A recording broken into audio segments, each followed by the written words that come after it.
Welcome to How to Retire on Time, a show that answers your retirement questions. My name is Mike Decker, founder of Kedrick Wealth, and joining me in the studio today is Mr. David Franson. David, thanks for being here. Hello. Get your questions answered on our show by texting them to 913-363-1234. Again, that number, 913-363-1234. David, let's dive in. Hey, Mike, I'm a college athlete that is about to get paid. I don't want to go broke like so many other athletes. Any tips on how to keep your money? The answer for this question is the same answer I give for those who inherit a large sum of money, for those that win the lottery, for those that the behavior they currently have is not congruent with the amount of money they now have. Okay, so let me explain that. Your whole life is comprised of a bunch of experiences that have then shaped your behavior. Okay, let me break that down real quick. You may have gotten some money and decided to save it and invest it, and that brought you joy, and you saw the amount grow, and you're like, oh, this is how I should operate with money. This is what I should be doing, right? For other people, they may have earned some money, and then they spent something, and they found joy from the experience. Oh, this is the purpose of money. This is what I should be doing with my money. Your experiences will shape your behavior. Your behavior, whether you're spending too much or you're saving too much, is what leads to your results. So those who learned early on how to save money, basically, if you're already saving money, there's a good chance that receiving a large sum of money will not destroy your retirement because you're already used to a certain lifestyle, and that brought you enough happiness that everything else is extra, and more money might not bring you more happiness, but you'll be a good steward over the money. However, those who typically spend through their money, if they receive a large sum of money, will often spend it very, very quickly. Let me give you an example. And this is specifically for athletes. I won't say the athlete's name, but there was an athlete. If I said the name, anyone that is 50 years old or older that follows football would know exactly who this person is. A very prominent athlete. And this is when the NFL concussion payouts were about to happen. He says, look, I want you to manage your money. I want you to help. But look, I'll tell you right now, I'm going to blow 40% of it when I get it out of the gate. I can't help myself. I just got to get out of my system. I've been broke for so long. I've been barely making it since I left. He spent through all of his money. He's like, I'm going to spend through a lot of it at the beginning. I need you to help me stop that. But I'm going to spend through at least 40% of this payout. I said, I'm sorry, but that's not a good situation. I was actually uncomfortable working with this person because of that very behavior. Because what typically happens is there's always another $10,000 purchase, or there's always something else that they could not conquer or tame the behavior to then allow them to maintain or grow their wealth, to create financial stability. So the reason why I say this, why do people that win the lottery end up broke and miserable, and the lottery is almost worse off for them, is because typically people who buy the lottery are not well off. It's a tax on the poor. And so when they get the lottery, they think, well, they'll never spend this much money. They've never had this much money. And then when they do, they end up worse off. The NFL athletes, the Major League Baseball athletes, any professional athlete where you've worked your butt off, typically like near birth, all through elementary school, junior high or middle school, high school, you made it into college, you're full ride, and you're just a kid still.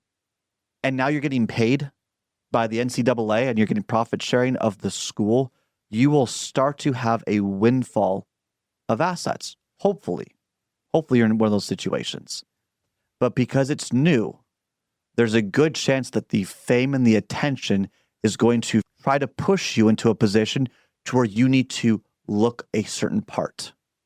I love how Shaquille O'Neal. Yeah, we love that guy. Yeah, love what he did. So he interviewed a bunch of financial advisors. And as the story goes, he picked the most boring of them all. Right. He says, yeah, they're all going to promise you they can make you rich and do all this stuff. I'm not. We're going to choose boring stuff. It's going to be consistent. It's simple. You're going to keep a budget. You're going to only spend so much. We're going to invest these things. They created a system, and he was able to bridle his emotions through a system that he was willing to commit to and be disciplined to. I mean, think about athletes. They're disciplined in their training, yet the discipline many times does not come over to this spending. Right. Having been around enough professional athletes, I can tell you right now, very few of them are willing to have financial discipline. I've had some conversations with some very influential people, and it is a problem because the public eye makes athletes feel like they're supposed to hit a certain part. And I wish more athletes would be willing to say, I'm going to go against convention. I'm going to live a simple life. I'm going to buy a simple house. I'm going to drive a simple car and grow my financial independence. But first off, you need a budget. Doesn't have to be paycheck to paycheck, skimping by budget, but you need to have a limit on how much you're going to spend that is enough that brings you happiness, but you're not being overly lavish so that you don't fall into the trap of addiction, spending addiction specifically, or image addiction. That budget then feeds into a systematic portfolio or investment strategy to where you're diversifying while you're young across multiple markets. And you'd be looking at cash and cash equivalents for emergencies. You're looking at the stock market for long-term investments. You're looking potentially at the bond market, maybe. I don't think people are being compensated for the risk they're taking in the bond market right now. Just look at, Paramount or Discovery bonds. They just kind of collapsed a little bit. And that's the entertainment company? Yeah. Those are corporate bonds. Okay. We're just not being compensated for the risk that we're taking, in my opinion. It's a market you want to consider. And then you've got your insurance market. If you're a younger athlete, you may qualify for some very cheap permanent life insurance that you can leverage in a way that gives you more flexibility for tax minimization or certain investment opportunities in the future. Now, life insurance is not an investment, but the cash value associated with it, if you grow it the correct way with a small death benefit, can open additional doors for future potential business options, as you could potentially borrow against the policy and manipulate it in a certain way. This is very advanced stuff, by the way. And then you've got the alternative market in buying franchises or in buying real estate portfolios or buying other non-conventional asset classes, because you could, in that situation, probably qualify as long as you're an accredited investor. But do you see how it's not, I get all this money and I need to show everyone what it looks like? Oh my gosh, no, it's I'm receiving the majority of the money I'll receive over the next 5 to 10 years. After that, I will never make this money. I'm humble enough to acknowledge that. So now I'm going to make sure that I invest it in a wise way, that it is tax efficiently growing and giving me more opportunities in the future. Wealth is not about making it. It's about understanding the system that you're following on the path towards an abundance in the future. And if every year your resources increase, you are wealthy. Because it's not about becoming the richest person in the graveyard. It's about having control over your time.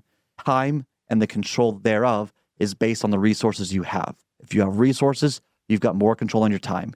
If you don't have resources, you're beholden to a paycheck. You have to keep working. And for those that are working, but their 401k keeps growing, but their assets keep growing, do you notice how stress lowers as your other assets grow? That's the idea. It's a different playbook. It's a different strategy. And I really, really hope that the colleges do not put big box names of these financial advisors and say, well, we're the big guy on Wall Street, or we're this or that, and we'll take care of you. And they do their oversimplified, we're just going to grow these assets, don't ask questions.